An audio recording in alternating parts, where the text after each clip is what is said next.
మీ లెక్క మమ్మల్ని చదివించేటోళ్ళు ఉంటేనా ఏ కలెక్టర్ అయిదునో అంటుంటారు ఇంట్లో నాయనమ్మలు అమ్మమ్మలు. అప్పట్లా గిన్నిగనం బడులెక్కడి, గిన్ని సౌలతులు ఎక్కడి, చదువుకోవాలంటే పక్కూరుకో టౌన్కో పోవాల్సిందే.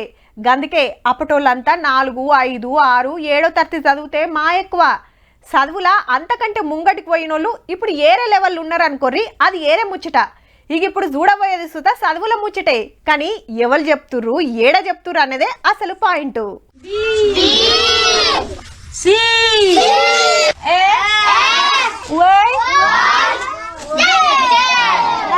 మంచిగా చూడుర్రి, సంకన బిడ్డనెత్తుకొని పోరలకు చదువు చెప్తుంది అక్క. అట్లా అనేది ప్రైవేట్ బడి కాదు, సర్కార్ బడి అంతకంటే కాదు. అక్కోళ్ళ ఇంటినే బడిని వేసి పాఠాలు చెప్తుంది. మళ్ళా పెద్ద చదివేం చదవలేదుల్లో, ఇంటర్మీడియట్ ఎల్లదీసింది గంతే. పశ్చిమ బెంగాల్ రాష్ట్రంలో అడవిల ఏడనో ఇసిరేసినట్టుండే జిలింగ్ సెరెంగ్ అనే ఊర్లో ఉండే అక్క పేరు మాలతి ముర్ము. 5 ఏండ్ల కింద లగ్గం చేసుకొని అత్తగారింటికి వచ్చింది. 100 గడప ఉండే ఊర్ల పోరలంతా చదువు శాస్త్రం లేకుండా ఆటల మీద పడ్డారట.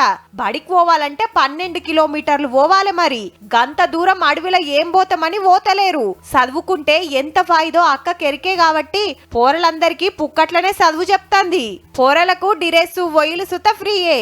కంప్యూటర్ సుత నేర్పిస్తే బాగుండు అనుకుంటుంది గాని పైసలు లేక వెనక ముందాడుతుంది. ఆయింత బొగలు వీడియో గుంజి సోషల్ మీడియాలో పెడితే దేశమంతా చక్కర్లు కొడుతుంది. చూసినోళ్ళంతా తారీఫ్ చేస్తున్నారు. ఆదివాసి పిల్లల కోసం గీతీర్ల తండ్లాడుతున్న మాలతక్కకు శనార్థి చెప్పాల్సిందే.